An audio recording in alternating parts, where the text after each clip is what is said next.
Hello, and welcome to another video. In this video, we're going to be talking about the Ruzavian Empire. This was an empire that lasted from the late Third Era into the Fourth Era. It conquered its way across Vanza and would become known as one of the most powerful empires of its age. However, its beginnings were humble, as you'll see in a bit. However, this empire would become one of the most influential of the world. So let's not waste any time, and let's begin. So, the Ruzavian Empire's origins date back all the way to 1027 of the Third Era, when the city-state of Ruruz was founded. It was located on an island known as the Jaw Island due to its shape. It was a republic for several hundred years, until a man named Avarian crowned himself king in 1323. He conquered lands near his kingdom and made a modest kingdom on the Jaw Island until he died in 1344. Afterwards, his kingdom shrank. Eventually, it was conquered, and Ruruz wouldn't rise again for another few hundred years. So you can see on this map that it was a small kingdom. However, it's interesting that the history of such a powerful empire, and one that really began its rise in the late Third Era, had origins all the way back in the 1000s of the Third Era. And even though this was a small kingdom at the time, it would begin a series of events which would lead to the Ruzavian Empire. As you can see on this map, this is the kingdom in 1344. The blue equals the kingdom of Ruruz, and teal equals the lands that were lost after his death. So, in 1807 of the Third Era, a revolt happened in Ruruz, which kicked out soldiers from the Neckarian Empire.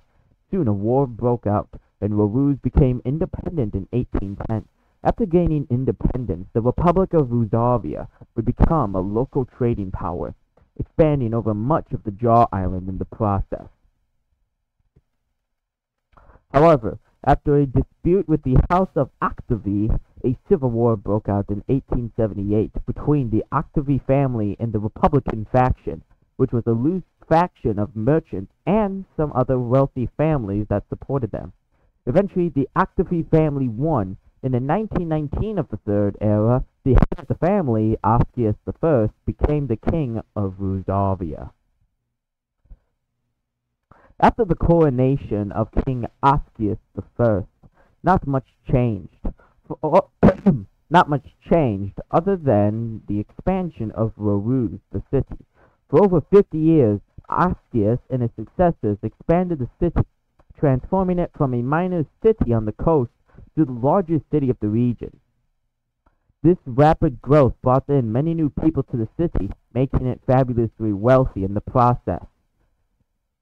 Beginning in 1943 of the Third Era, Ascius' son, Ascius II, began conquests around the kingdom, soon incorporating much of the Jaw Island into the kingdom. So, even though Ascius I had died a long time ago, his son actually used magic to extend his life. And so eventually, Ascius II was able to take the throne.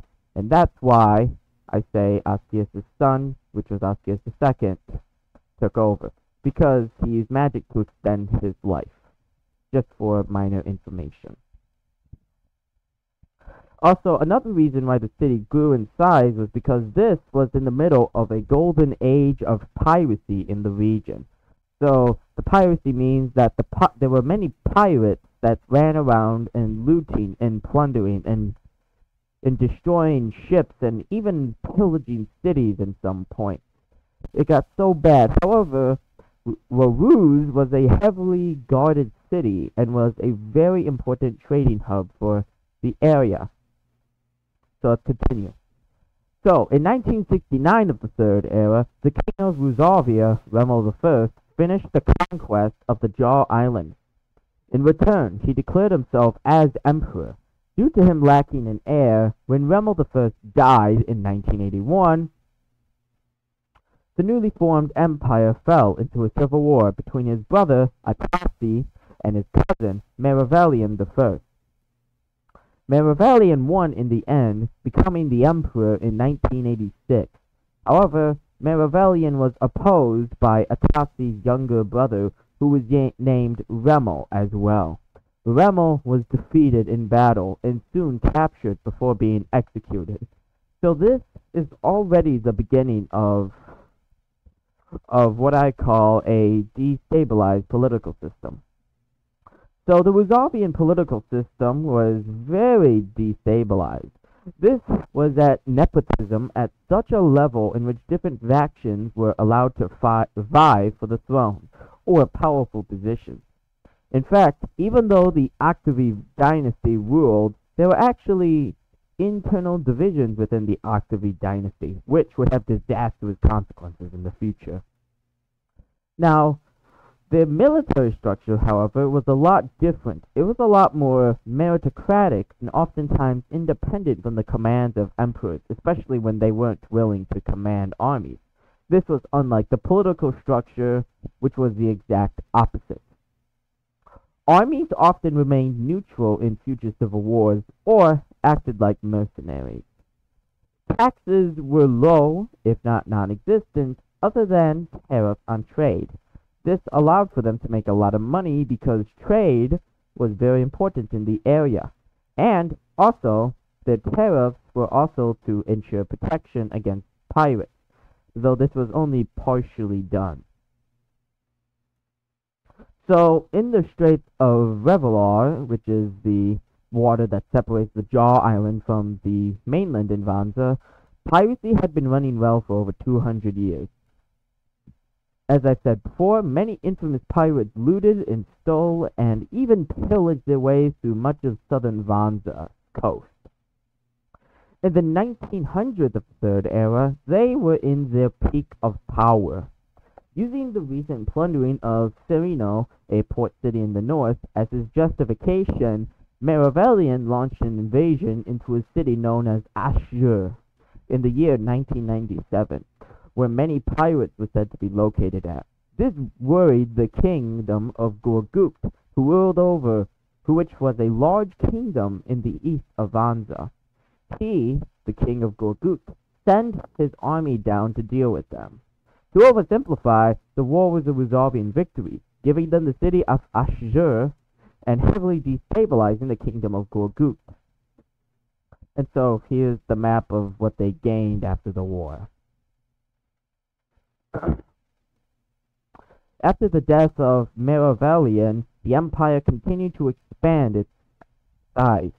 Under his son, Astius II, the empire would take advantage of the collapse of the kingdom of Gorgut to launch conquests against the many weakening states. He was able to conquer most of the area known as Pavaro by 2013, or 2013 of the Third Era, nominally recognizing much of the inner area as independent. However, the independence of these states was only nominal, as much of the ruling was left to Roosevelt elites. So here we have a map of the Roosevelt Empire in 2013 of the Third Era. The pink is independent states, and the purple is the Roosevelt Empire. Astius II wasn't able to have any children, and thus, when he died in 2024 of the Third Era, his brothers began to scheme with each other. This led to two brothers, Remel and Ansterve. Wait, give me a second. Ansterve. Remel was able to defeat. Sorry, I gotta restart that. This led to two brothers, Remel II and Ansterve, fighting each other. Remel would be defeated in battle on the Jaw Island, which would force him to flee north. During this time, Remel launched a conquest to the east against the Duchy of Torrent, which was supporting Ansterve. Remel then launched an invasion into the north, defeating Ansterve and occupying the city of Rouge, which ended the Second Civil War in 2027 of the Third Era. After taking over, Remmel had a huge problem with the Shur Confederation. You see, the Shur Confederation had launched raids as far south as the city of Ashur. Initially, Remmel agreed to pay off the Shur to not attack them. However, in 2031 of the Third Era, his payments ran short, causing the Shur to launch an invasion. Remmel met the Shur in battle, dying during the Battle of Herkel. This caused yet another civil war to begin, while the Shur occupied a lot of the Ruzavian Empire. Eventually, a man named Macarinius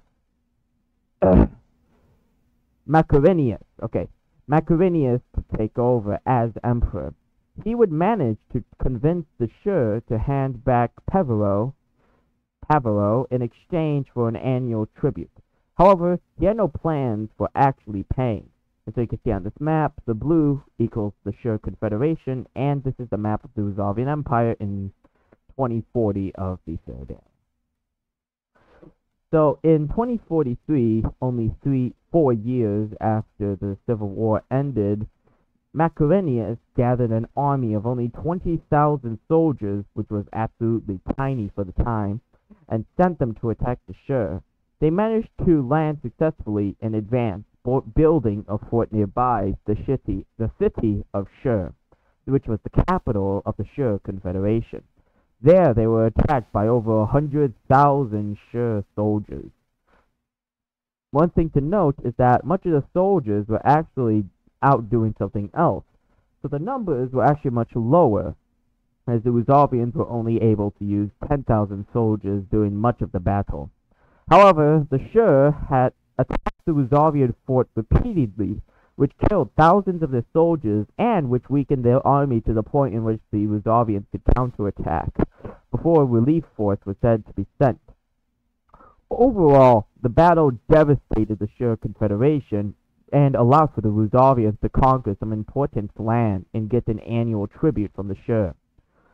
So, why was the Battle of Mahusin, as it would be named, so decisive?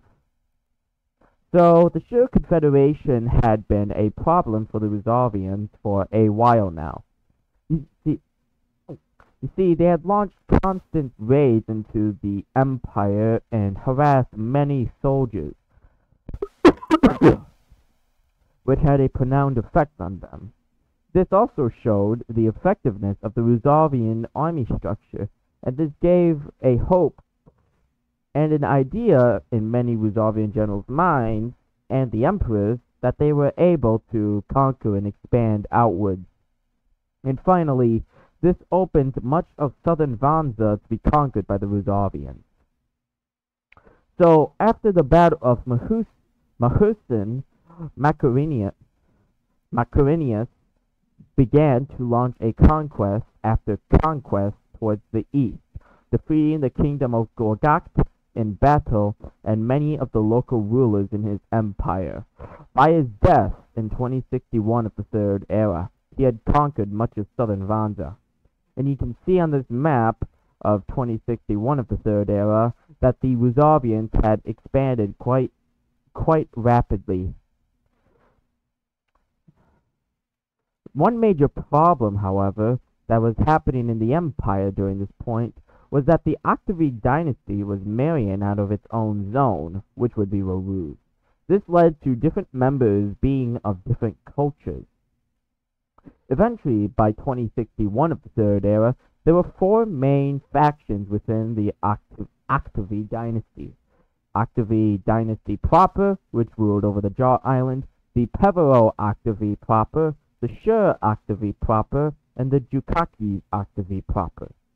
These 4 factions had hated each other, as for one, they were different ethnicities, they were different races, and they were different cultures even. That is how divided the political system had gotten, in which many of the political elites began to convert into different cultures and even religions, which basically gave them a justification to kill each other. Eventually, in 2069, when Ascius III died, the four factions rose up and began to fight each other. For over 10 years, the factions fought each other in a brutal civil war. Eventually, as neither side was able to create a decisive victory, they came up with a compromise, splitting the empire into four. This ended the first stage of the Ruzavian Empire. However, the four states would continue to fight with each other and conquer foreign lands, which was to expand their land. Even with this division, the Ruzavian Empire's history wouldn't end here, as it would not only return to its former glory, but expand its power much further outwards. And so here's the final map. The green equals the Jukaki, the blue equals the Pevero, the yellow equals the Shur, and the purple equals the Ruzavian Empire. And that's it. So, as you all know, I really do appreciate each and every one of you who spends a small part of their day to watch my videos. I plan on making a part 2 to the series here shortly, which will explain the conquest done by the separate states and then what happens after the Ruzavian Empire reunifies. But that's it. I hope each and every one of you has a good day. Don't forget to subscribe, comment, do all that stuff, and I'll see you all another time.